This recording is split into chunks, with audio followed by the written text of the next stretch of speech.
एक शख्स 2 साल तक ऑस्ट्रेलिया में है, ऐसा उसकी पत्नी ने कहा। पत्नी नर्स है, लेकिन 2 साल तक कोई भी रिश्तेदार, कोई भी दोस्त उससे बात नहीं कर पाता। क्यों? क्योंकि पत्नी का ये कहना था कि ऑस्ट्रेलिया में वहाँ जहाँ पर वो काम कर रहा है, वहाँ ऑफिस में फ़ोन अलाउड नहीं है, मोबाइल भी अलाउड नहीं है और बात करना मना है। लोगों को लगता था कि ये क्या बात हुई, लेकिन फिर लगा कि हो सकता सही है। इन 2 सालों में कई त्यौहार आए, कई फैमिली में फंक्शन आए और वो पत्नी हर फंक्शन, हर त्यौहार में हिस्सा लेती, खुश नज़र आती, अच्छे कपड़ों में, गहनों में। उसे देखकर फैमिली वालों को भी लगता कि ये खुश, और लगता है पति ऑस्ट्रेलिया में काफ़ी कमा रहा है। 2 साल तक पूरे ख़ानदान में किसी को भनक तक नहीं लगती कि असलियत क्या है। फिर 2 साल बाद एक अजीब वाक़ये के साथ एक कहानी सामने आती है। पूरी कहानी की शुरुआत करूं उससे पहले आपको चलिए अपने साथ गुजरात के जामनगर लिए चलते हैं। ये गुजरात के जामनगर का एक इंडस्ट्रियल एरिया है। यहाँ पे बहुत सारे कारखाने हैं, फैक्ट्री, और उन्हीं में से एक फैक्ट्री है। इस फैक्ट्री के बाहर इस वक्त पुलिस वाले मौजूद हैं। इस इलाके की जो एएसपी हैं, सबसे बड़ी पुलिस अफसर, असिस्टेंट सुपरिंटेंडेंट ऑफ पुलिस, वो यहाँ पहुंची है। यहाँ एक ऑपरेशन को अंजाम देना है। अब जैसे यहाँ पुलिस पहुंची, आसपास के लोगों को भी पता चला, बाहर लोगों की भीड़ भी इकट्ठा हो गई। अब इसके बाद एएसपी साहिबा कारखाने के अंदर दाखिल होती है। उनके बाकी साथी पुलिस वाले पहले से थे। अब ये उसी कारखाने या फैक्ट्री के अंदर की तस्वीरें। यहाँ कुछ पुलिस वाले बैठे हुए हैं, बाकी कुछ खड़े हुए हैं, कुछ मुस्कुरा रहे हैं, कुछ बात कर रहे हैं। और तभी कैमरा ये दिखाता है कि एक शख्स इसी जगह पर, जहाँ कई पुलिस वाले मौजूद हैं, एक ड्रिल मशीन लेकर आता है और एक जगह पर फर्श के पास खुदाई करना शुरू कर देता है। अब यहाँ पर वो ड्रिलिंग कर रहा है, पुलिस वाले अंदर मौजूद हैं। अब वो क्यों ऐसा कर रहा है? तो असल में ज़मीन के ऊपर रहने वाले 2 लोगों ने एक खबर दी, और उस खबर की सच्चाई इसी ज़मीन की गहराई में थी। इसलिए पुलिस वाले यहाँ पहुंचे, एएसपी पहुंची, ये देखने के लिए कि वो खबर कितनी सच है जो ज़मीन के ऊपर मौजूद 2 लोगों ने दिया, और जिनकी खबर सही है या गलत है। जब ज़मीन के अंदर 12 फीट गहराई में ये पहुंचेगी मशीन, तो पता चलेगा। अब 12 फीट की खुदाई करनी है, वक्त तो लगेगा। तो जब तक यहाँ ये खुदाई हो रही है, आपको कारखाने से बाहर निकालता हूँ और एक दूसरी जगह लिए चलता हूँ। ये उसी जामनगर का एक पुलिस स्टेशन है, और पुलिस स्टेशन के बाहर बहुत सारे पुलिस वाले, और साथ में यहाँ पर 2 लोग हैं, एक महिला, एक पुरुष। महिला का नाम है पृथ्वी और पुरुष का नाम है नीलेश। अब इन दोनों इस वक्त यहाँ हिरासत में क्यों है? तो उसकी वजह है कि इन दोनों ने एक सच उगला है, और दोनों ने आधा आधा खुलासा किया। ये जो महिला है पृथ्वी, इसने पुलिस को ये बताया है कि उसने अपने पति को मारा है, और उसका पति इस दुनिया में नहीं है। जो उसके साथी पुरुष खड़ा हुआ है नीलेश, उसने पुलिस को आगे की कहानी बताई। उसने कहा, मैंने मारा, शराब में साइनाइड मिलाकर पिलाई, मर गया। फिर उसे किराए के अपने कारखाने में ले गया, वहाँ 12 फीट गहरा गड्ढा खोदा और उसमें दफना दिया। अब यहाँ एक चीज़ तो अजीब है कि गुजरात में वैसे ही शराबबंदी है। फिर ये शराब वाली कहानी अक्सर कहाँ से आती है? तो खैर, चाहे वो बिहार हो, गुजरात हो, खरीदने वाले और बेचने वाले अपना काम कर जाते हैं। इसलिए शराबबंदी जिस राज्य में है, वहाँ भी शराब आसानी से मिल सकती है। और ये तो जीता जागता नमूना। और कमाल ये है कि तो पुलिस के रिकॉर्ड पर भी है, क्योंकि पुलिस के रिकॉर्ड पर यह दर्ज है कि जो मरा है उस कैसे मरा है, शराब में साइनाइड देंगे। अब गुजरात में मतलब शराब है। तो खैर, अब इन दोनों ने अपना सच बताया और कहा कि ऐसे ऐसे हमने दफना दिया है। तो 2 लोगों ने मिलकर एक कत्ल का आधा आधा सच बताया, और इसीलिए इस वक्त ये पुलिस की कस्टडी में है। इन्हीं की इस खबर के बाद जामनगर पुलिस ने तय किया था कि यह खबर तभी पुख्ता होगी जब उस कारखाने में जाकर उस जगह पर 12 फीट की गहराई के अंदर वो लाश निकाली जाए। अगर लाश बाहर आ गई, मतलब इन दोनों की कहानी सही, वरना फिर ये दोनों पुलिस को भटका रहे हैं, उलझा रहे हैं। तो अब इन दोनों की कहानी कितनी सही है कितनी गलत। वापस चलते हैं फिर से एक बार उसी कारखाने के अंदर, क्योंकि अब वक्त भी हो गया है, 12 फीट की गहराई, ड्रिलिंग मशीन, शायद काम पूरा हो गया होगा। तो आइए कारखाने में चलते हैं और आपको दिखाता हूँ लाइव। तो वापस अब कारखाने में है, गड्ढा गहरा हो चुका है और अब जो आप देख रहे हैं, अंदर घुसकर एक शख्स मट्टी और उसके साथ कुछ हड्डियां बाहर निकाल रहा है। फिर एक कंकाल नुमा इंसानी खोपड़ी भी एक बास्केट में रखकर बाहर निकालता है। अब 2 साल पुराना मामला है, तो लाश तो मिलेगी नहीं। लाश की शक्ल में क्या मिलेगी? वही कंकाल, वही हड्डियां। तो जब चीजें बाहर आई तो इसका मतलब है कि जमीन के ऊपर खड़े वो 2 लोग यानी पृथ्वी और नीलेश ने सही कहा था कि 2 साल पहले उन्होंने कत्ल किया और लाश को इस कारखाने में दफना दिया। और इस वक्त वही वो सबूत सारा बाहर आ रहा है, हड्डियों और कंकाल की शक्ल में। कायदे से ये एक जीता जागता क्राइम सीन है। जब पुलिस को ऐसी खबर मिलती है और उस जगह पर पहुंचती है, खुदाई करती है, चीज़ें बाहर निकालती है, तो जितने भी इस तरह के केसेस हुए हैं, बस आप इमेजिन कीजिएगा कि इसी तरीके से ये सारा काम होता है। तो असल में इस वक्त आप सिर्फ एक मर्डर की कहानी नहीं, एक क्राइम सीन को भी अपनी आंखों से देख रहे हैं लाइव। तो ये क्राइम सीन, अब उसको निकाला, एक एक कर सारी चीज़ें बाहर आई। फिर उन्हें कपड़ों की एक पोटली में बांधा गया, क्योंकि लाश ताबूत तो है नहीं, हड्डियों की शक्ल में है। अब इसके बाद इन्हें कपड़ों की पोटलियों में डालकर बाहर एम्बुलेंस जो खड़ी है उसमें रखा जाता है और इसे सरकारी अस्पताल पहुंचा दिया जाता है। सरकारी अस्पताल पहुंचाने के पीछे की 2 वजह थी। पहली, ये पता करना कि मरने वाले की मौत कैसे हुई। दूसरी, ये पता करना कि वाकई मरने वाला वही है जो पृथ्वी और नीलेश ने जिसके बारे में कहा है। तो पहली चीज़ का खुलासा तो बहुत जल्द हो जाएगा, कल तक हो जाएगा, पोस्टमार्टम रिपोर्ट से, कि मौत की वजह क्या थी, मौत कैसे हुई। लेकिन दूसरी वजह कि मरने वाला वही है यानी कि पृथ्वी का पति, इसका पता करने में थोड़ा सा वक्त लगेगा, इंतज़ार करना पड़ेगा, क्योंकि उसके लिए डीएनए की रिपोर्ट आएगी और डीएनए रिपोर्ट से ही पता चलेगा कि मरने वाला है कौन। वही है जो 2 साल से ऑस्ट्रेलिया में था या फिर कोई और। तो क्राइम सीन आपने देख लिया, लाइव ड्रिलिंग देख ली, 12 फीट गहरे गड्ढे से निकली उस लाश जो कंकाल की शक्ल में थी, वो सारी चीज़ें भी आपने देख ली। अब फिर से वापस उन्हीं दोनों लोगों के पास चलते हैं, क्योंकि पूरी कहानी उन्हीं के पास है और अब वो पूरी कहानी सुनाएंगे। पूरी कहानी, ये जो पृथ्वी है, करीब 6 साल पहले इसकी शादी इसी जामनगर में जिग्नेश नाम के एक लड़के से हुई। जिग्नेश अच्छे परिवार से, ठीक ठाक, फर्नीचर का उसका अपना बिजनेस कारोबार, और पृथ्वी पेशे से एक नर्स। दोनों की शादी घर वालों ने तय की थी, लेकिन जब शादी तय हुई तब पृथ्वी की जिंदगी में एक और शख्स था और उसका नाम था नीलेश, वही जो इस वक्त उसके साथ खड़ा है।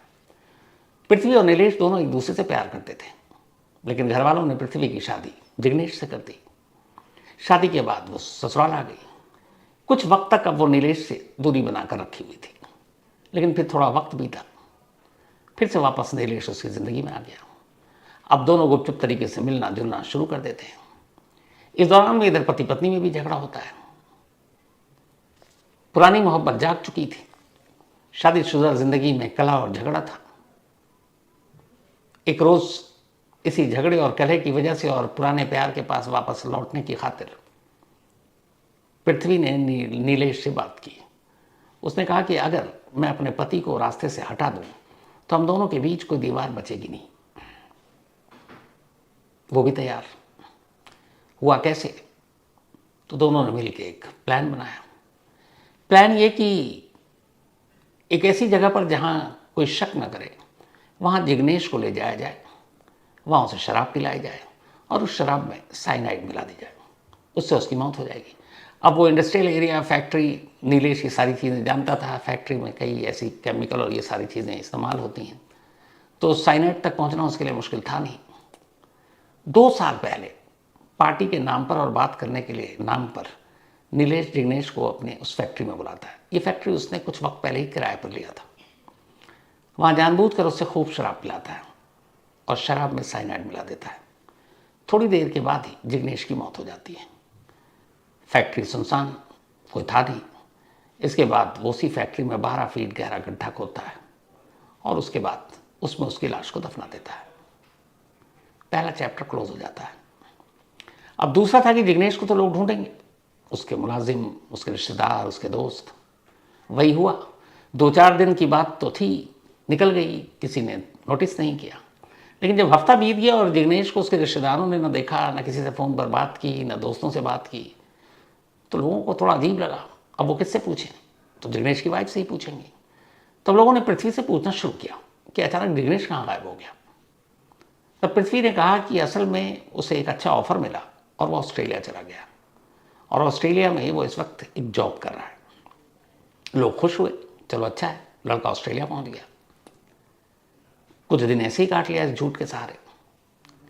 लेकिन फिर तमाम फंक्शन, शादी, त्यौहार, और उसमें वो नॉर्मल रहकर जाती ताकि किसी को शक ना हो, सच संवर कर सबसे मिलना, रिश्तेदारों से मिलना। लेकिन हर जगह लोग पृथ्वी से पूछते, बहुत टाइम हो गया, कहाँ है जिग्नेश? कभी फ़ोन पे ही बात करा दो, फ़ोन का नंबर दे दो। तो पृथ्वी ने कहा कि असल में ऑस्ट्रेलिया में जिस जगह वो काम कर रहा है वहाँ पे दफ्तर में फ़ोन अलाउड नहीं है और वहाँ वर्किंग आवर्स बड़ा सख्त होता है, तो मोबाइल पे आप बात करना बेकार है। फिर उसने टाइमिंग का भी हवाला दिया, उसे सब पता था कि जब ऑस्ट्रेलिया में सुबह होती है तो हमारे यहाँ क्या वक्त होता है, लेट, मतलब ऑड टाइम होता है हमारे दिन के हिसाब से। तो लोगों को लगा हाँ, पर धीरे धीरे और वक्त बीता, लेकिन न जिग्नेश लौटा 2 सालों में, न फिर किसी ने फ़ोन पे बात की। फिक्र हुई कि आखिर ऐसी कौन सी नौकरी, ऐसा कौन सा दफ्तर जहाँ फ़ोन पे बात नहीं कर सकते। लेकिन वो टालती रही, टालती रही 4 दिन पहले तक। अब अचानक एक इत्तेफाक ये हुआ कि जिग्नेश के कज़न को, उसके चाचा के बेटे को, एक काम के सिलसिले में ऑस्ट्रेलिया जाना पड़ा। अब ऑस्ट्रेलिया जाने की तैयारी कर रहा है। इसी हफ्ते उसे ऑस्ट्रेलिया जाना था। उसे याद आया कि उसका कज़न जिग्नेश तो ऑस्ट्रेलिया में है, तो जाकर वहाँ उससे मिल भी लेगा, बात भी कर लेगा, और 2 साल से उसकी खबर नहीं है, खैरियत भी पूछ लेगा। यही सोचकर वो 25 जुलाई को पृथ्वी के घर पहुँचता है, यानी जिग्नेश के, और जाकर कहता है, भाभी मैं ऑस्ट्रेलिया जा रहा हूँ, तो मुझे जिग्नेश का नंबर दे दो ताकि मैं वहाँ बात कर लूँ। तो पृथ्वी ने कहा कि मैंने पहले भी कहा तुम्हें, वहाँ ऑफिस में बात करना अलाउड नहीं है। बोला कोई बात नहीं, मैं कौन सा ऑफिस टाइम में करूँगा, जब ऑस्ट्रेलिया में रहूँगा तो वहीं का टाइम फॉलो करूँगा। तो मैं रात को उससे बात करूँगा और उसके घर चला जाऊँगा, उससे मिल लूँगा, तो आप मुझे उसका फ़ोन नंबर और घर का पता दो। पृथ्वी घबरा गई, क्योंकि यहाँ बात एक कज़न ऑस्ट्रेलिया जा रहा है। ऑस्ट्रेलिया जा रहा तो भाई मुलाकात तो करेगा, बात भी करेगा। तो उसने कहा मुझे पता और नंबर दीजिए। वो उसे बहाना करने लगी। अच्छा, इन लोगों के साथ रिश्ते भी अच्छे, कि ये नहीं कि किसी ताता, चाचा, ताऊ या कज़न से झगड़ा हो। सबसे बड़ा वो मिलकर रहता था, तो कोई बहाना भी नहीं था कि वो बात नहीं करना चाहता, मिलना नहीं चाहता। तो जब मना करने लगी तब जिग्नेश के कज़न को पहली बार कुछ शक हुआ। उसने कहा भाभी आप मुझे नंबर और पता दे रही हो कि नहीं दे रही? उसने बहाना फिर करना शुरू किया। उसने कहा मुझे कुछ डाउट हो रहा, अगर आपने मुझे नंबर और पता नहीं दिया, क्योंकि मैं ऑस्ट्रेलिया जा रहा हूँ, तो मुझे लगता है कुछ गड़बड़ है और मैं सीधे पुलिस के पास जाऊँगा, क्योंकि 2 साल से किसी ने भी उससे बात नहीं की है। अब मुझे डाउट हो रहा है उसको कुछ हो ना गया हो। उसने कहा मैं सीधे पुलिस के पास जा रहा हूँ, रिपोर्ट लिखाऊंगा और फिर पुलिस ही आपसे नंबर और पता देगी। ये सुनते ही पृथ्वी घबरा गई। उसने कहा प्लीज़ आप पुलिस के पास मत जाना। तो उसने कहा कि आप सच बताओ। उसने कहा सच ये है कि 2 साल पहले ही मैंने जिग्नेश को मार डाला, अपने दोस्त नीलेश के साथ मिलकर। ये सुनते हुए उसके कज़न के पांव तले ज़मीन खिसक गई। वो वहाँ से निकला। पृथ्वी ने उससे मन्नतें की कि प्लीज़ किसी को बताना मत, पुलिस के पास तो बिल्कुल मत जाना। लेकिन वो घर से निकलता और सीधे पुलिस स्टेशन पहुँचता है और जाकर सारी बात बता देता है जो पृथ्वी ने बताई। पुलिस उसी वक्त एक मिसिंग रिपोर्ट लिखती है जिग्नेश की, और इसकी बात पहुँचती है घर पृथ्वी के। उससे पूछताछ करती है। जब वो फ़ोन नंबर, पता, सारी चीज़ें मांगती है, थोड़ी देर के बाद पृथ्वी टूट जाती है और फिर पुलिस से कहती है कि मैंने ये झूठी कहानी बताई, ऑस्ट्रेलिया नहीं है वो, 2 साल से यहीं इसी जामनगर में कब्र में सो रहा है। जैसे ही पुलिस वालों ने सुना, उसके दोस्त का नाम पूछा, बताया नीलेश। पुलिस की एक टीम जाकर नीलेश को उठाती है। फिर इन दोनों को आमने सामने बिठाकर पूछताछ की जाती है। उसके बाद नीलेश उस फैक्ट्री का पता बताता है, और फिर ये जो ASP, assistant superintendent of police, और बाकी पुलिस वाले इस मजदूर के साथ ड्रिलिंग मशीन लेकर जो पहुंचे, ये जस्ट कुछ देर बाद की बात है जब पृथ्वी और नीलेश ने यह खुलासा किया। इसके बाद खुदाई हुई और नीलेश ने जो जगह बताई थी ठीक उसी जगह उस कारखाने के फर्श के नीचे 12 फीट अंदर वो कंकाल मिला। कंकाल के साथ कुछ ऐसे सबूत मिले जिससे पहली नज़र में ही साफ हो गया कि लाश किसी और की नहीं बल्कि जिग्नेश की है। उसकी अंगूठियां और बाकी कुछ चीज़ें। अब डीएनए के लिए भेज दिया गया है सैंपल लेकर और ये दोनों पुलिस हिरासत में। लेकिन जामनगर पुलिस खुद हैरान है 2-3 चीज़ों को लेकर। पहले, एक परिवार का एक शख्स 2 साल से, बहुत सारे परिवार के लोग बाहर काम करने जाते हैं और वो 2 साल से गया हुआ है और इन 2 साल में उसने अपने किसी भी फैमिली मेंबर के साथ कोई कांटेक्ट नहीं किया और किसी फैमिली मेंबर ने पलट कर इतनी चिंता नहीं जताई कि ऐसा क्यों है, जबकि उन्हें डाउट होना चाहिए। इस दौरान में किसी फैमिली मेंबर ने जब फ़ोन नंबर नहीं दिया तो कम से कम ये हो कि पृथ्वी के मोबाइल के ही डिटेल से पता कर ले, यहाँ पे ऑस्ट्रेलिया का कोई कॉल आया गया, नंबर है नहीं है, ये भी नहीं। और पृथ्वी जो कुछ कहती रही वही लोग उस पर भरोसा करते रहे। 2 साल तक अगर रिश्तेदारों को, अपनों को, किसी को ज़रा सा शक ना हो, इस पर पुलिस हैरान है कि ऐसा कैसे हुआ।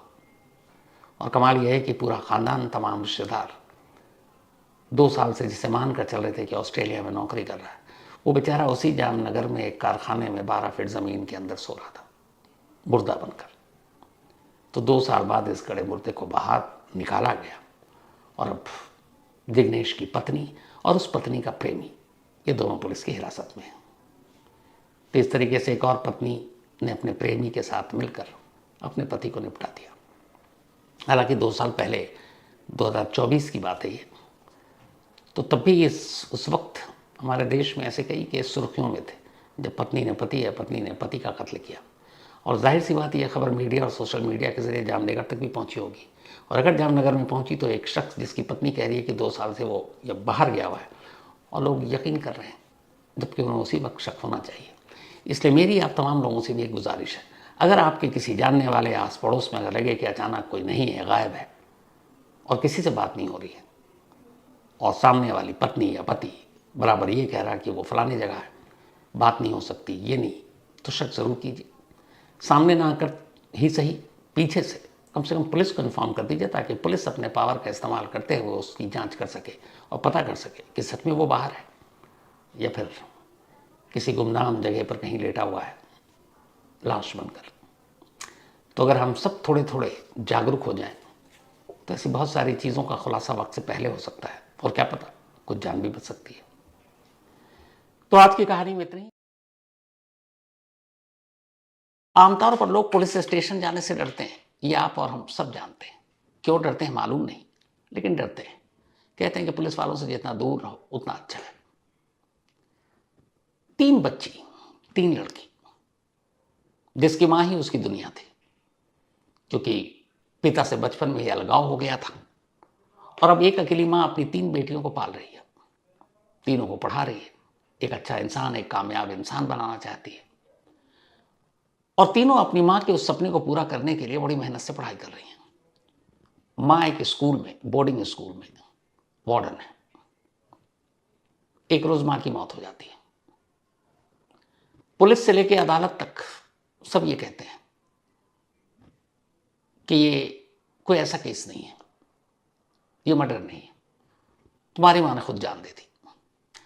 लेकिन ये तीनों बेटियां कहती हैं कि मेरी मां किसी भी कीमत पर अपनी जान दे ही नहीं सकती, वो इतनी मजबूत है, इतनी ताकतवर है और उसकी पूरी दुनिया तो हम तीनों हैं और उसे पता है कि उसके अलावा इस दुनिया में हम तीनों का कोई और नहीं, तो हम तीनों को यूं छोड़कर वो कभी नहीं जा सकते। लेकिन सिस्टम कुछ और ही कहानी कह रहा था। पुलिस थाने से लेकर एसपी, एसएसपी, आईजी, डीआईजी, मतलब जितने सीनियर पुलिस अफसर हैं, आप सोचते जाइए उनके रैंक और नाम। हर एक के दरवाजे खटखटा लिए, हर एक ने लौटा दिया। फिर वो कोर्ट पहुंचती है। जिंदगी में जो लड़कियां कभी अदालत को देखा नहीं होगा, वो तीनों बहनें कोर्ट पहुंचती हैं। कोर्ट में जाकर फरियाद करती हैं कि मेरी मां ऐसे नहीं मर सकती, मेरी मां को मारा गया है, हमें इंसाफ दो। 4 साल तक लोअर कोर्ट इन 3 बेटियों को सिर्फ तारीख देता है, सिर्फ तारीख। एक दिन भी सुनवाई नहीं हुई इन बेटियों की, तारीख पे तारीख। और बिना सुनवाई के 4 साल बाद निचली अदालत, लोअर कोर्ट एक दिन इस केस को क्लोज कर देती है, कहते हुए कि जो पुलिस ने कहा वही सही है, तुम्हारी मां की मौत में ऐसी कोई भी चीज नहीं है, कत्ल नहीं है, उसने खुद जान दी है। फिर भी बेटियां नहीं हारती। इसके बाद वो पटना हाईकोर्ट का रुख करती है, फिर वहां उनकी कानूनी लड़ाई जारी रहती है और फिर एक फैसला आता है। और ये एक फैसला ये बताता है कि अगर कोई ठान ले तो पूरे सिस्टम, पुलिस, कानून, अदालत हर एक से लड़कर जीत सकता है। और इन 3 बेटियों के जज्बे ने यह कर दिखाया। पूरे समाज को प्रेरणा देने वाली ये कहानी बिहार के बेगूसराय की है। बेगूसराय में एक स्कूल है, उस स्कूल का नाम है कस्तूरबा गांधी आवासीय विद्यालय। यहाँ सिर्फ लड़कियां पढ़ती हैं और सभी वहीं हॉस्टल में रहती हैं, क्योंकि ये बोर्डिंग स्कूल है। और इसी स्कूल की वार्डन थी रिंकू कुमारी। वहीं स्कूल के पास उनका घर पे 3 बेटियां, एक तेजस्वनी, एक चेतना और सबसे छोटी लूसी। क्योंकि मां खुद एक स्कूल में वार्डन थी, चाहती थी कि उनकी 3 बेटियां खूब पढ़े लिखे और कामयाब हो, इसलिए वो 3 बेटियों की पढ़ाई पर बहुत ध्यान देती। बेटियां पढ़ भी रही थी। तभी एक मनहूस तारीख आती है, 4 अप्रैल 2021। रिंकू कुमारी उसी स्कूल में थी, दोपहर के करीब 1 बजे थे। अचानक रिंकू कुमारी की बेटी, बड़ी बेटी तेजस्विनी के पास एक फोन आता है कि तुम्हारी मां ने जान दे दी स्कूल में। बदहवास 3 बहनें स्कूल भागती हैं। जब भागती हैं तब वहां जाकर देखते हैं कि एक क्लासरूम में उनकी मां की लाश जमीन पर पड़ी है। पुलिस वाले पहुंच चुके हैं, गले में फंदा, स्कूल के गार्ड ने ही लाश उतारी। लेकिन लाश की जो हालत थी उसे देखकर पहली नजर में 3 बहनों को लगता है कि नहीं, मामला कुछ और है।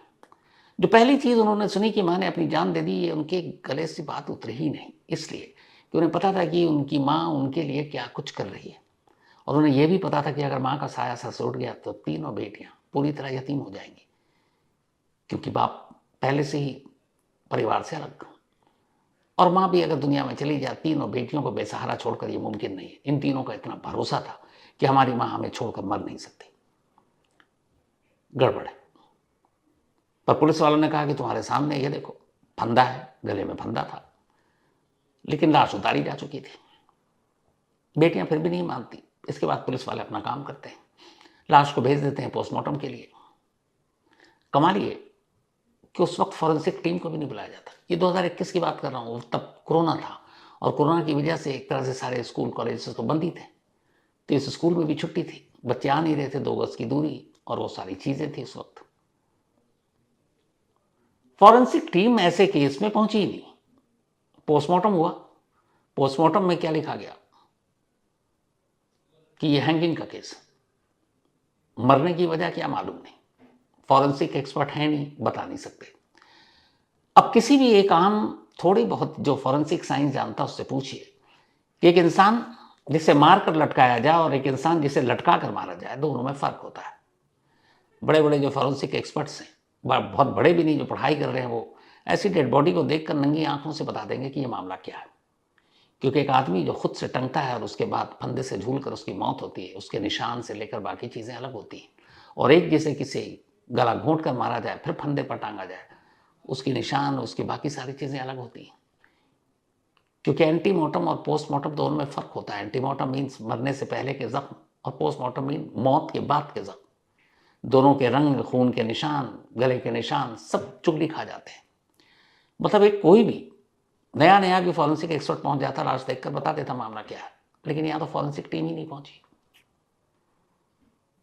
अब पोस्टमार्टम रिपोर्ट के हवाले से जो लोकल पुलिस है, जो थानेदार साहब हैं, 3 बेटियों से कहते हैं कि देखो, खामोश हो जाओ, मैं जो कह रहा हूँ साइन कर दो, तुम्हारी माँ ने खुद जानती है, इसमें कोई फॉल प्ले नहीं है।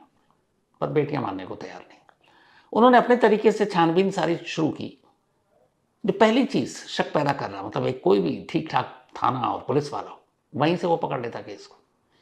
इस स्कूल के सीसीटीवी कैमरे सारे चालू हैं, लेकिन 4 अप्रैल को सुबह जिस वक्त रिंकू कुमारी इस स्कूल के अंदर दाखिल होती हैं तब भी कैमरा चालू है, वो जाते हुए दिखाई दे रही है। लेकिन उसके बाद अचानक कैमरा खराब हो जाता है और फिर दोपहर 1 बजे वही सीसीटीवी कैमरा अपने आप ठीक भी हो जाता है। तो सुबह से लेकर दोपहर 1 बजे तक अगले 6-7 घंटे कैमरा अपने आप सीसीटीवी का खराब हुआ और अपने आप ठीक हो गया। किसी भी ऐसे केस में डाउट पैदा करने के लिए काफ़ी है। लेकिन लोकल पुलिस ने कहा ये सब करने की क्या ज़रूरत, उन्होंने ये भी नहीं किया। इस दौरान में पुलिस वाले डरते रहे, बेटियां थाने के चक्कर काटती रहीं, उन्हें लगा थाने वाला मिला हुआ है। वो आरोपी का नाम भी बता रही और क्यों मार सकता है ये भी बता रही, पर पुलिस वालों ने कहा नहीं, तुम लोगों की गलतफहमी है। उससे दौड़ाते रहे, भगाते रहे, थाने आते रहे, ये तीनों बेटियां जाती रहीं। फिर उन्हें लगा कि नहीं, इस डर से कोई उम्मीद नहीं है इंसाफ की। किसी ने कहा बड़े बाबू के पास जाओ, बड़े पुलिस अफसर के पास जाओ। फिर वो इलाके के एसपी, एसएसपी, आईजी, डीआईजी, जितने नाम, चूंकि पढ़ी लिखी बच्चियां ढूंढ ढूंढ कर, पता निकाल निकाल कर उनके दफ्तर गई, कागज के अंबार तैयार करती जा रही हैं। जो इन्हें मिला, पोस्टमार्टम रिपोर्ट, जो एफआईआर की कॉपी, सारी चीजें ले लेकर धक्के खा रही। हर दर से इन्हें लौटा दिया गया कि इस केस में कोई दम नहीं है, तुम्हारी गलतफहमी है, तुम्हारी मां ने खुद जान दी है। फिर किसी ने सुझाव दिया कि अदालत जाओ, अदालत के हुक्म पर हो सकता है मामले की जांच हो। अब ये लोअर हाई कोर्ट पहुंचती है 2021 में।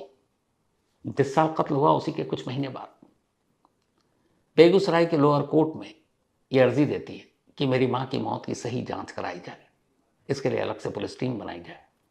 अर्जी दाखिल हो गई, लेकिन अगले 4 सालों तक लोअर कोर्ट सिर्फ तारीख देता है, एक भी सुनवाई नहीं। उस सुनवाई में तीनों कभी ये बेटी हिस्सा भी नहीं ले पाई।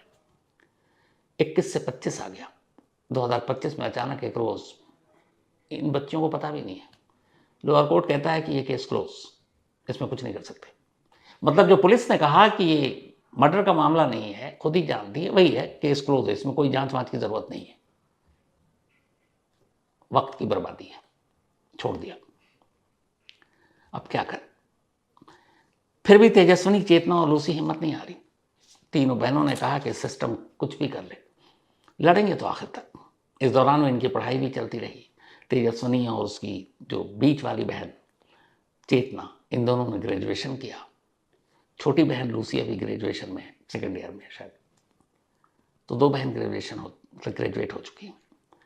फिर इन्हें किसी से पता चला कि एक अच्छी वकील है जो मदद करती हैं ऐसे केसेस में, और उनका नाम है आकांक्षा मालवीय। ये पटना हाई कोर्ट में वहीं प्रैक्टिस करती हैं।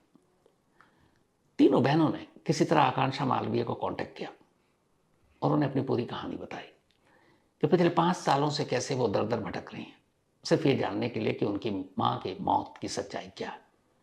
लेकिन पुलिस तो छोड़िए, निचली अदालत ने भी मायूस कर दिया, दिल तोड़ दिया।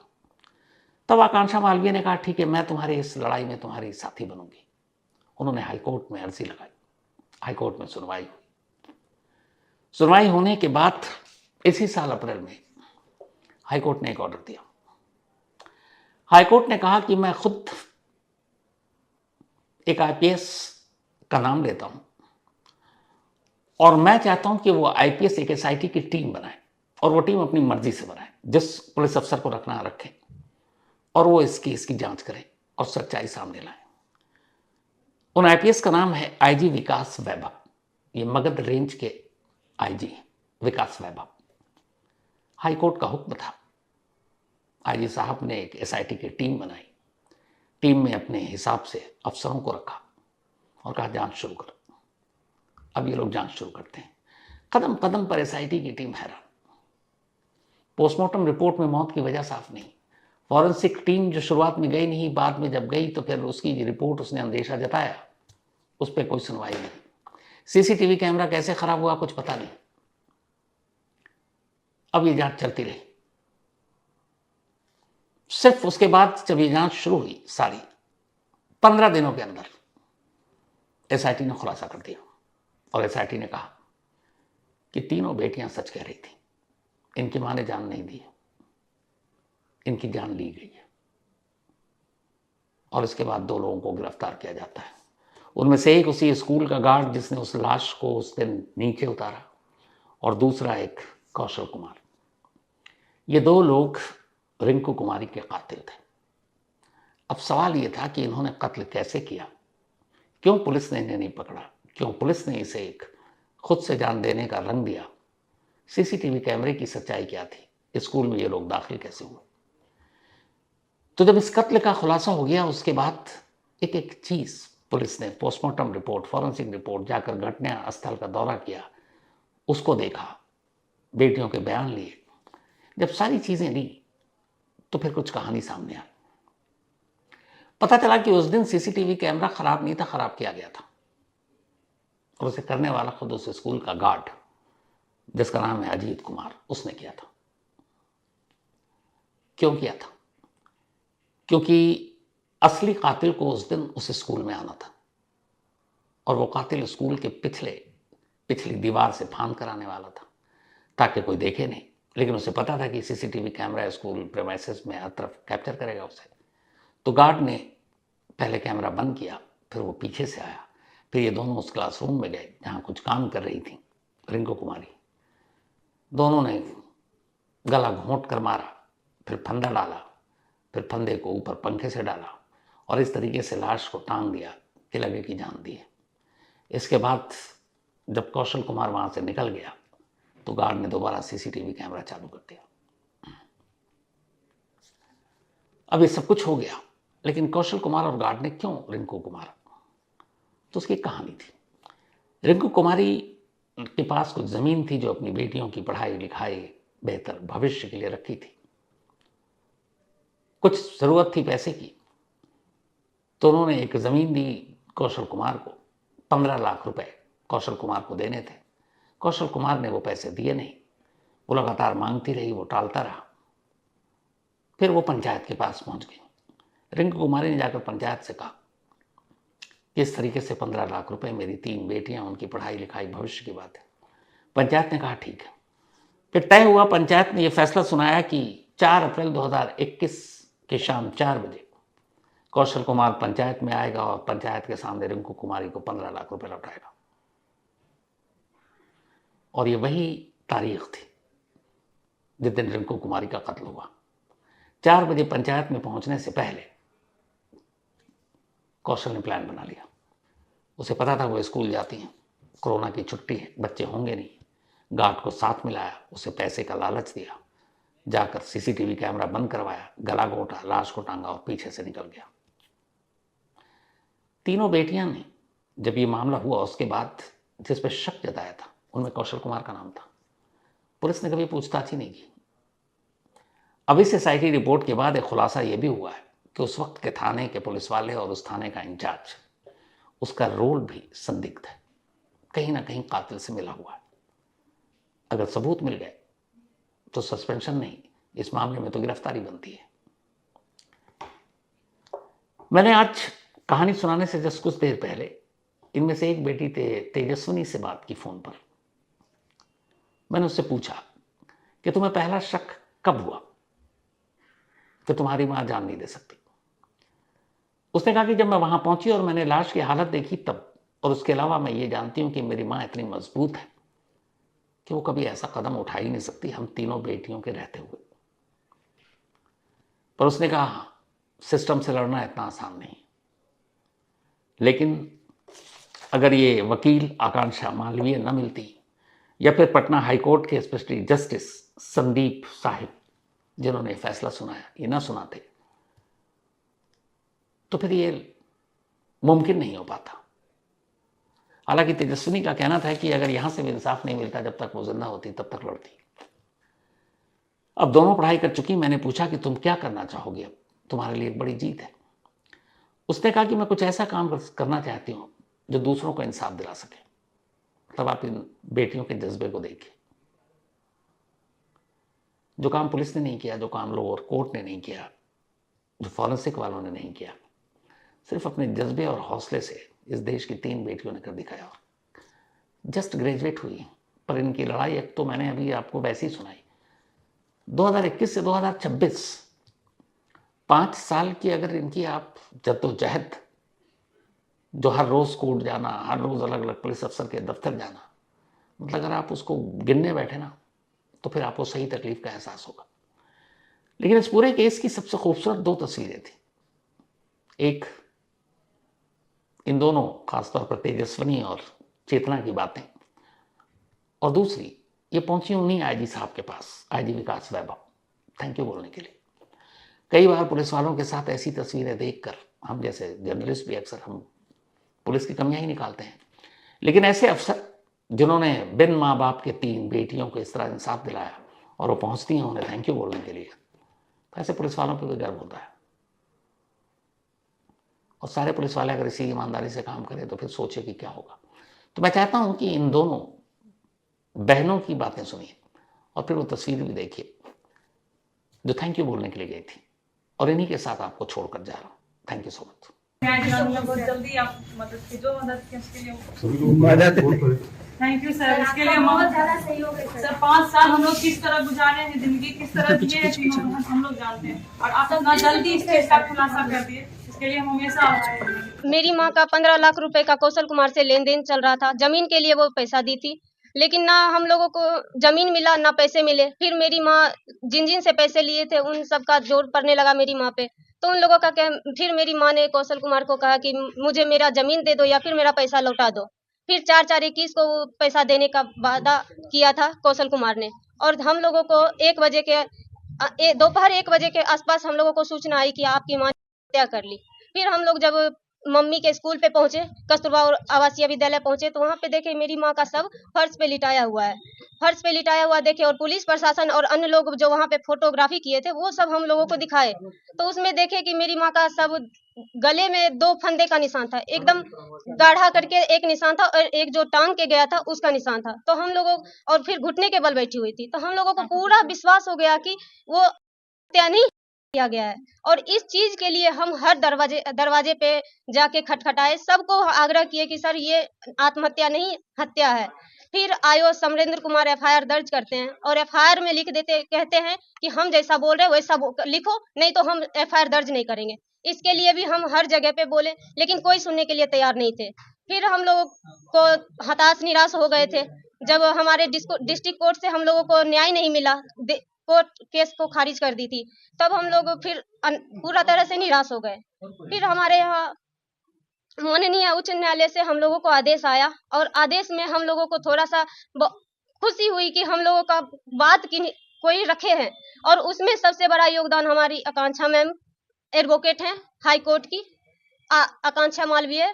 उसके बाद हमारे संदीप साहिल सर हैं जिन्होंने हमारे लिए आवाज उठाया, और उसके बाद सबसे बड़ा योगदान और सहयोग हमारे आईजी विकास वैभव सर, एसआईटी टीम, पूरे एसआईटी टीम का सहयोग है, जिसमें आईजी विकास वैभव सर हैं, शैलेश कुमार सिन्हा सर हैं, और अभिनव सर हैं, अलय वर्ष हैं।